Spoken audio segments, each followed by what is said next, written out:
حول ولا قوة إلا بالله العلي العظيم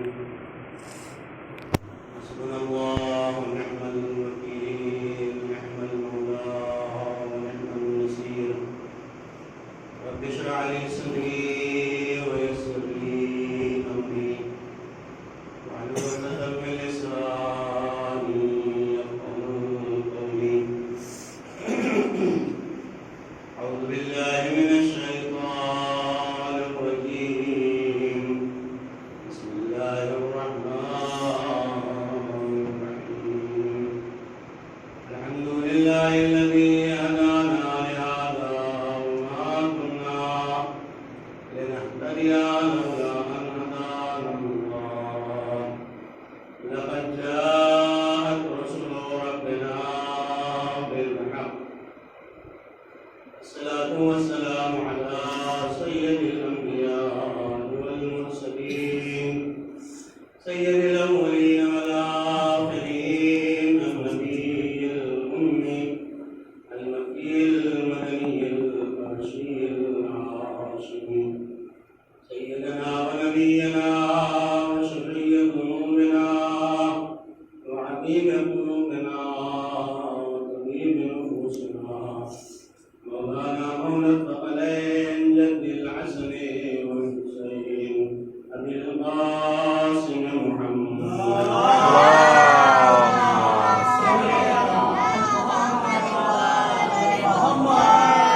آل بيته الطيبين الطاهرين المعصومين المظلومين ولعنة الله على أعدائهم أجمعين من الآن إلى قيام يوم الدين أما بعد فقد قال الله تعالى في كتابه المبين وهو أصدق الصادقين وقوله الحق بسم الله الرحمن الرحيم والعصر إن الإنسان لفي خسر إلا الذين آمنوا وعملوا الصالحات وتواصوا بالحق وتواصوا بالصبر صدق اللهم صل على محمد وآل محمد. اللہ نے گرامی اس سورہ مبارکہ کی تلاوت کا شرف حاصل کیا گیا مسلسل 4 دنوں سے اسی سورہ مبارکہ کے ذیل میں خسارے سے کیسے بچے کے عنوان پر گفتگو ہو رہی ہے اور جو کچھ بھی ہو سکا ہے ابھی تک کے ہم نے آپ کی خدمت میں جو گزارشات پیش کی ہیں انشاءاللہ وہ آپ کے اذہان میں محفوظ ہوں گے اور یہ سلسلہ کلام آج پچھلے مرحلے میں داخل ہو رہا ہے عزاداری امام حسین سے متعلق مجلس کے آغاز میں چند لمحوں کے لیے گفتگو ہوتی ہے ایک اعتراض ہوتا ہے کہ چونکہ قرآن کی آیت یہ ہے کہ اپنے آپ کو ہلاکت میں نہ ڈالو تو سوال یہ ہوتا ہے کہ جب امام حسین علیہ السلام کو یہ پتا تھا کہ اگر ہم کربلا جائیں گے تو شہید ہو جائیں گے تو پھر امام حسین کربلا کیوں گئے؟ یہ ایک سوال اکثر لوگ کر لیتے ہیں اور امام حسین کے لیے ہی نہیں بلکہ دوسرے ائمہ کے لیے بھی یہ سوال آتا ہے کہ انہیں معلوم تھا مثلا مولا کائنات کو کہ ہم مسجد جائیں گے شہید ہوں گے، لیکن امام حسین کے لیے یہ سوال اکثر اٹھتا رہتا ہے۔ تو اس کا ایک دم سیدھا سادہ سا جواب ہے، ہر ملک کا ایک بارڈر ہوتا ہے، ایک سرحد ہوتی ہے اور اس سرحد پر جوان ملک کی حفاظت کے لیے تعینات ہوتے ہیں۔ ہمارے ملک کے جو بارڈر ہے جو اس ملک سے بھی ملتا ہے اس کی سرحد پر اس کے بارڈر پر جوان معین ہے اور ملک کی سالمیت کے لیے ملک کی حفاظت کے لیے وہ 24 گھنٹہ وہاں کھڑے ہوئے ہیں اور یقیناً ان کا شکریہ ادا کرنا چاہیے ملک کے ہر باشندے کو کہ ان کی وجہ سے ملک سلامت ہے۔ تو کیا